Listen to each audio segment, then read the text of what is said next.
Benim adım Mehmet Gümüş. Lavanta yağı uçucu bir yağdır. Lavanta yağı birçok amaçlı kullanılan bir yağdır yani. Şimdi bir lavanta yağı vardır, bir de lavanta esansı vardır. Buna önce dikkat etmek lazım.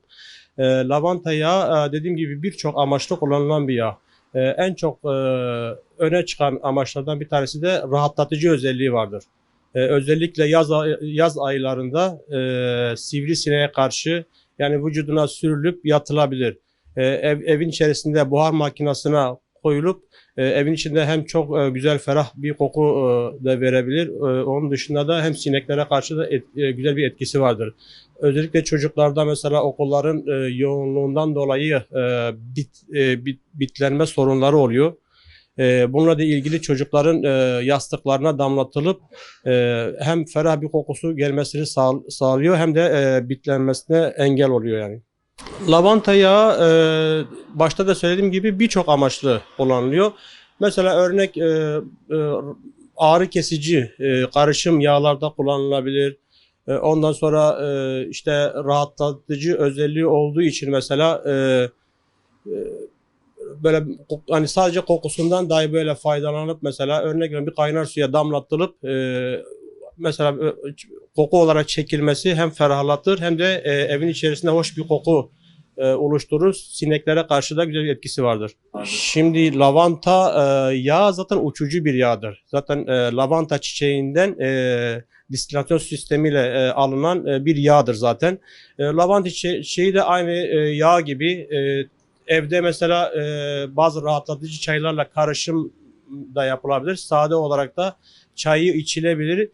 Çayı dediğim gibi rahatlatıcı özellikle rahatlatıcı etkisi var onun. Onun dışında evde bir kaynar su tencereye koyulup rahat böyle güzel bir ferah koku hem verir hem de dediğim gibi sineklere karşı da güzel bir etkisi var.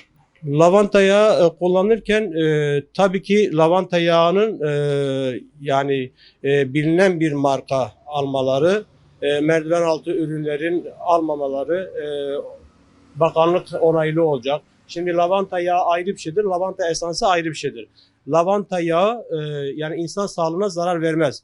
Ama lavanta esansı içilmez, cilde sürülmez, sadece koku amaçlıdır. Ama lavanta yağı ferahlatıcı kokusu vardır. Çocukların yastıklarına dediğim gibi bitlere karşı çok güzel bir etkisi var.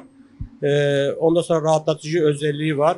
Yani insanlar rahatlık bir şekilde cildine sürüp yatabilir. Hem çok güzel ferah bir kokusu var hem de e, dediğim gibi birçok amaçlı aslında kullanılıyor ama en büyük etkisi de bitlere karşı ve sivrisineklere karşı etkisi var. Şimdi lavanta ile ilgili sadece şimdi lavanta yağı var. Lavanta yağının dışında firmalar zaten lavanta şampuanı, lavanta sabunu, özellikle bunlar da özellikle yağlı saçlar için üretilmiş yani. Mesela örnek veriyorum bir kişide eğer saçı çok yağlıysa lavanta sabunuyla yıkayıp sonra da lavanta şampuanla yıkarsa yani hem kepeğe karşı özellikle yağlı saçlara karşı çok etkisi var.